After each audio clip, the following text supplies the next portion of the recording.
Monsieur le Président du Festival de Fès de la Culture Sophie, Madame la Directrice de la programmation du Festival, honorable assistance, chers partenaires, Excellences, Mesdames et Messieurs. La Fondation Maison du Maroc est particulièrement heureuse d'accueillir aujourd'hui la présentation du programme de la 15e édition du Festival de Fès de la Culture Sophie. Ce festival, soutenu par le ministère marocain de la Culture, œuvre depuis plus de 15 ans à la transmission du patrimoine culturel marocain généré par les expressions de beauté du soufisme. Les arts, mais aussi la musique, la littérature, les débats de société permettent ainsi, pendant la durée du festival, aux Marocains et aux festivaliers internationaux de mieux connaître ce patrimoine et de prendre en considération la nécessité de sa sauvegarde. Cette année, le ministère marocain de la Culture a d'ailleurs lancé un programme officiel de sauvegarde du patrimoine culturel immatériel marocain avec la création du label Moroccan Heritage. Le Maroc a par tradition été un carrefour où se sont croisées les cultures. Riche de sa tradition d'hospitalité, le festival est aussi un moment privilégié où les festivaliers marocains et internationaux savourent la culture marocaine mais découvrent également les cultures sophie du monde, qui pendant une semaine trouvent en Fès, capitale spirituelle du Maroc, un écrin pour accueillir leur musique, leur chant, leur poésie ou leur danse à l'image des derviches tourneurs de Turquie. Mesdames et messieurs, cet événement important met en lumière la richesse de la culture et de l'art marocain et s'inscrit dans sa tradition d'accueil, d'échange, de partage et de diffusion des valeurs ancestrales du Royaume du Maroc. En effet, la diversité de la culture marocaine et son rayonnement inspirent énormément d'artistes et d'écrivains à travers le monde. Mesdames et messieurs, je vous souhaite encore la bienvenue à toutes et à tous et vous remercie pour votre participation qui, sans aucun doute, sera enrichissante. Je vous remercie.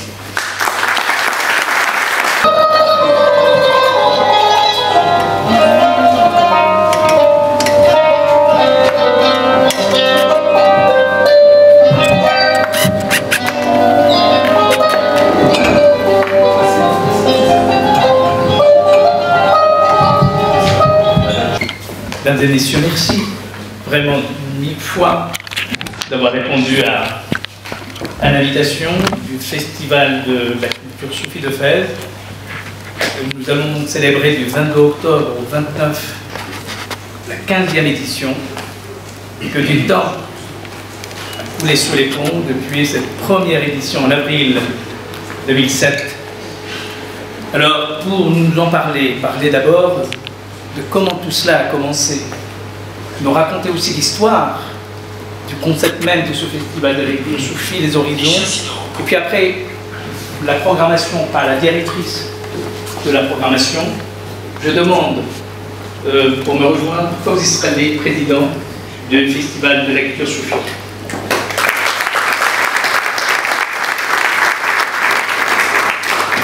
Et pour nous étaler d'une certaine façon la programmation et nous dire de quoi il s'agit, de quoi ça retourne, qu'est-ce que vous nous avez offert cette année dans l'escarcelle de la mariée.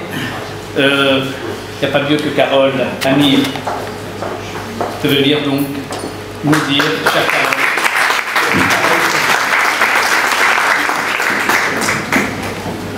Alors en attendant qu'ils, en tout cas ils sont déjà là, Fawzi, Latifa Carole. Alors, les premières questions seront évidemment pour le fondateur du festival, Fawzi Srelli.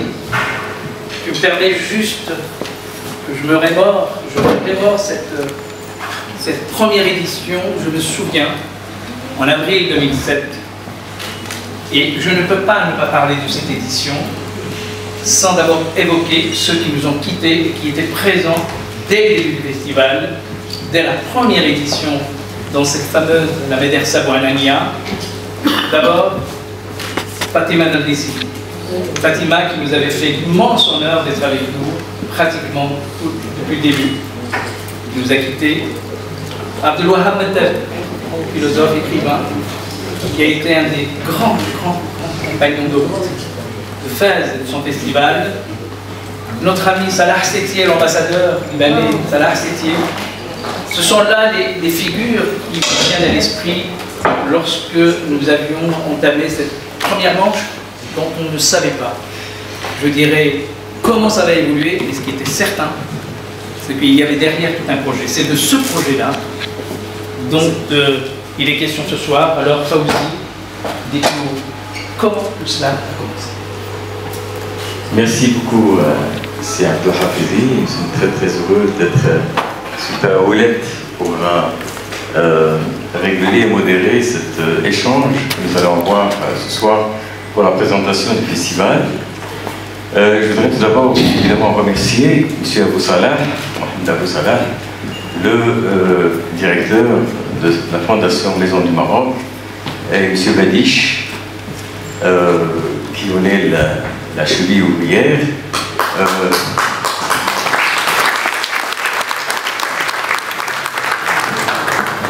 Pour leur merveilleux accueil dans ce lieu qui devient désormais, et sous leur, précisément sous leur direction, un lieu de culture, un lieu de rencontre culturelle, un lieu de réflexion, finalement qui rejoint sa vocation universitaire de la meilleure façon possible. Alors évidemment, j'ai connu ce lieu dans d'autres temps et dans d'autres circonstances. Et je suis très heureux de voir que c'est l'un des pôles pour parler de la culture du Maroc, mais aussi pour entamer des débats souvent et évidemment très inspirants et particulièrement féconds. Alors, je voudrais aussi remercier nos partenaires, les ministères, les partenaires que vous pourrez voir sur les brochures qui vous ont été distribuées du programme. Dans les deux principaux, je dirais, du point de vue ministériel, sont le ministère des Affaires culturelles, ici représenté par Madame Al-Madizi, qui en est sa directrice financière, et on sait à quel point c'est important, n'est-ce pas, pour que les choses puissent fonctionner. En tout cas, vraiment, tous nos remerciements pour leur adhésion qui est bien au-delà d'un partenariat formel. C'est une vraie adhésion intellectuelle et de vocation culturelle. Nous avons un ministre de la culture absolument superbe. C'est, je ne dirais pas rare, mais en tout cas, c'est à ce niveau-là, c'est quelque chose d'assez exceptionnel pour que cela soit souligné. Et je vous remercie, Madame, d'être présente aujourd'hui pour le représenter. Également, le ministère des Affaires islamiques, mais aussi un grand partenaire qui d'ailleurs nous accueille ce soir ici, à travers M. Jaïd, qui est le délégué, le représentant et le directeur de l'Office national marocain du tourisme, et qui tout simplement nous accueille. Nous sommes 16 hôtes en cette soirée, et nous les remercions tout particulièrement, évidemment. Et puis, le représentant, ici, au nom de l'ambassadeur, qui n'a pas pu se joindre à nous, mais qui nous a envoyé des représentants tout à fait, là aussi, engagés dans la culture et dans ce travail à la fois intellectuel, à la fois de réellement culturel, depuis de nombreuses années. C'est une collaboration qui remonte à pas mal de temps et elle est formidable parce qu'encore une fois, c'est une aventure que nous vivons ensemble. Et d'ailleurs, je vais me référer un petit peu à une certaine forme historique pour rappeler comment les choses se mettent en place dans l'évolution de ce projet. Donc merci à M. Ndani, merci à tous ceux qui sont présents avec lui et tous nos hommages et remerciements à M. l'ambassadeur. À cette espèce de matérialisme exacerbé que connaît notre monde et qui va finir par aboutir à ce qu'on appelle le transhumanisme, c'est-à-dire la phase finale de la perte de l'âme humaine, de la déshumanisation de l'homme, n'est-ce pas? Puisque nous y sommes, c'est une fiction, n'est-ce pas? Et la spiritualité, la culture du soufisme prise dans ce sens universel, eh bien ça peut être un moyen de faire revivre quelque chose d'essentiel, et ça c'est un travail collectif, d'intelligence collective qui se réinvente sans cesse, qui n'est jamais un système, qui n'est jamais simplement quelque chose de figé, c'est de recréer, eh bien, une autre forme d'humanisme qu'on pourrait appeler, non pas un humanisme qui s'oppose à la spiritualité, qui s'est fait contre la spiritualité, comme le premier humanisme que nous avons connu, mais un humanisme spirituel. Voilà ce qui peut être fait. Mais ça doit être fait d'une façon collective. Personne ne peut penser tout ça seul. Je crois que c'est par l'apport des uns et des autres, des philosophes, des scientifiques, des artistes, que l'on peut progressivement, je crois, construire pour l'avenir, laisser émerger progressivement cette forme nouvelle d'humanisme, c'est-à-dire qui prend dans l'humanisme tout ce qu'il a de positif, n'est-ce pas, tous les acquis de l'humanisme, mais qui le réconcilie avec une dimension transcendantale et spirituelle.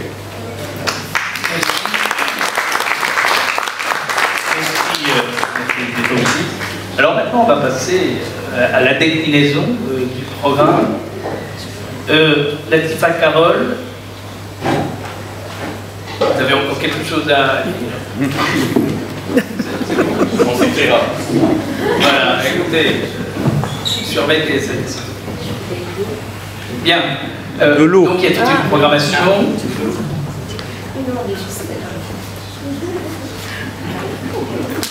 Bravo.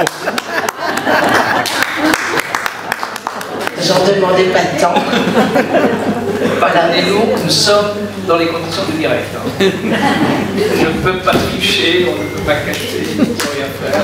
Tout est en direct, tout est là. Et tout est lumineux. Absolument. Donc c'est l'obélisque que tu demandais, je crois que nos États servis. Alors le programme est à l'image de ce que tu viens de dire. C'est-à-dire nous sommes dans un parcours de voyage qui l'emmène de l'Inde, l'Azerbaïdjan, le Pakistan, le Maroc, l'Égypte, et tous les ans, depuis maintenant 15 ans, la programmation est à l'image, je dirais, des transformations du monde et des approches que le soufisme tente de lire, de capter le monde dans sa diversité, dans sa complexité.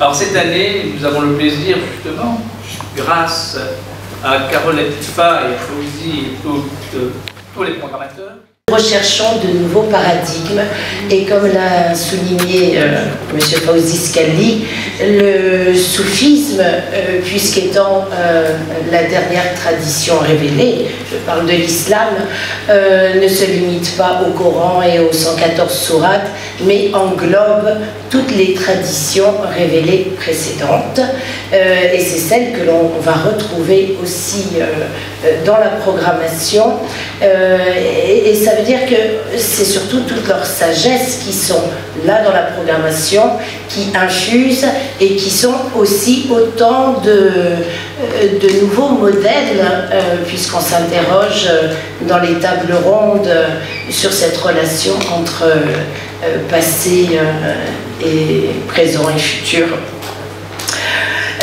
Donc c'est vrai que cette année, puisque nous avons été pendant 2 années en numérique, nous en profitons pour remettre en place cette grande tradition d'hospitalité et marocaine et fassie, comme l'a précisé Monsieur le directeur de la Fondation Maison du Maroc, dans son introduction. Et cette année, nous accueillons un petit peu plus de 200 artistes et une soixantaine d'intervenants. Ces artistes viennent du Maroc, bien sûr, mais aussi de l'Inde, de l'Azerbaïdjan, dont nous avons quelques représentants dans la salle, de Turquie, du Kosovo, de la France également, de l'Espagne. Bon, je ne vais pas tout vous citer, je vous invite surtout à venir à Fès pour découvrir tout ceci. La création d'ouverture est une création qui permet de découvrir le patrimoine soufi de l'Inde et plus spécialement un grand prince soufi, Dara Shikoh, qui était le fils de Shah Jahan, que vous connaissez en fait tous puisqu'il est le constructeur du Taj Mahal. Et Dara Shikoh, sa vie durant, en tout cas sa jeune vie durant, puisqu'il a été assassiné par son frère à l'âge de 44 ans, a veillé donc sa vie durant à rapprocher toutes les sagesses, toutes les religions, donc non seulement l'islam et l'hindouisme, mais également le judaïsme ou le christianisme. Donc vous aurez une très belle création sous forme d'un ballet de danse de Kathak, qui était la danse de l'époque moghole, mais aussi toute une création symphonique indienne avec les plus grands exposants de la musique indienne d'aujourd'hui. J'insiste aussi sur la présence de jeunes artistes dans notre programme, parce que cette culture soufie, si elle n'est pas transmise à la jeunesse, eh bien elle prend fin. Donc nous avons une attention particulière à proposer aussi ce que les jeunes artistes font, et on retrouve en miroir toujours la programmation artistique dans les tables rondes, et la journée du mercredi est consacrée à la transmission à la jeunesse, et notamment nous avons le plaisir à Fès d'accueillir Sciences Po Monde Arabe, qui est présent dans la salle également, et que je salue justement pour œuvrer à cette transmission et à cette réflexion entre transmission et éthique. Nous avons, comme je vous l'ai dit, le grand plaisir d'avoir des représentants de l'Azerbaïdjan dans cette salle, et cette année nous aurons les jeunes artistes, qui sont maintenant de grands artistes d'Azerbaïdjan du style Mougam. Donc là, ce sera le dimanche. Je ne vais pas faire toute la programmation, ne vous inquiétez pas, je vous laisserai la découvrir. Mais il me semble important, en tout cas pour les pays représentés ici, de mettre à l'honneur ce partenariat. Donc le Mougam est un style de musique d'Azerbaïdjan, donc soufi, et pour les arabophones, il y a cette même racine qui est le maqam. Et puisqu'on parle du maqam, justement, il y aura ce groupe, Sama Orchestra, que vous aurez plaisir à découvrir tout à l'heure, et qui est en fait une coproduction avec l'Institut des cultures d'islam, dont Madame Bariza Khiari, ici présente, est présidente. Culture, pas seulement pour la culture scientifique, mais aussi parce que les sciences ont quand même un pouvoir immense dans nos vies, dans notre façon de voir le monde, dans nos rapports, même à la spiritualité, à la façon de vivre les religions.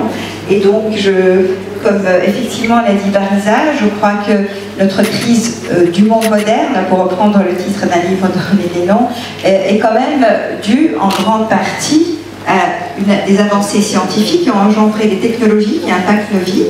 Et il est très important de revenir, de pouvoir réhabiliter effectivement cette intériorité que mentionnait Fawzi, parce qu'on a eu tendance en fait étendre. En fait, on est scientiste très souvent dans le sens où on a une approche même de la religion qui peut être scientiste, c'est-à-dire qui va être d'une rationalité asséchante, et donc réhabiliter d'autres modes de connaissance, y compris par l'art.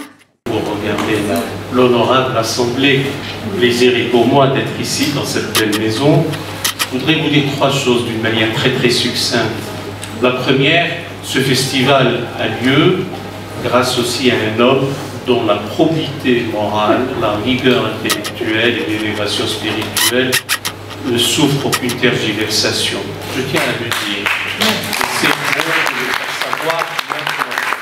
Et nous le disons sans flagornerie aucune, parce que c'est un témoignage qui doit être dit publiquement.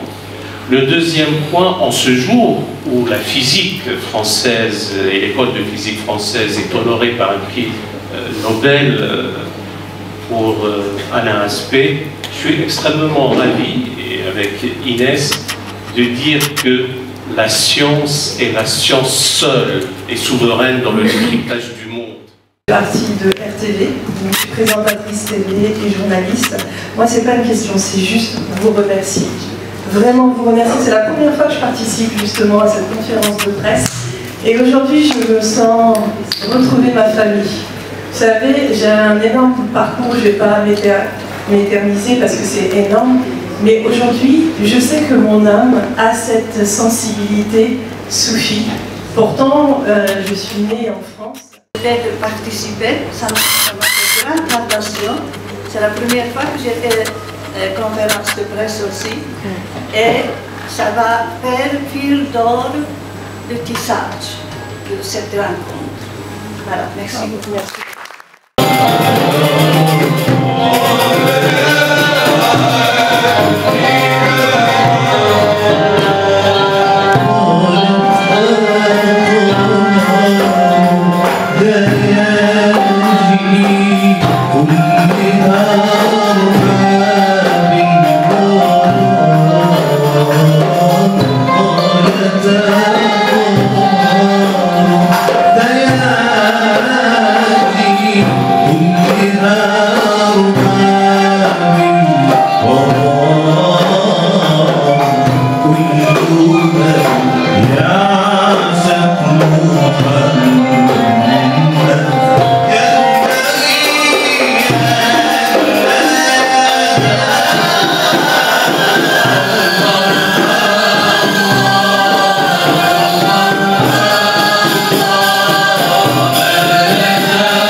Amen.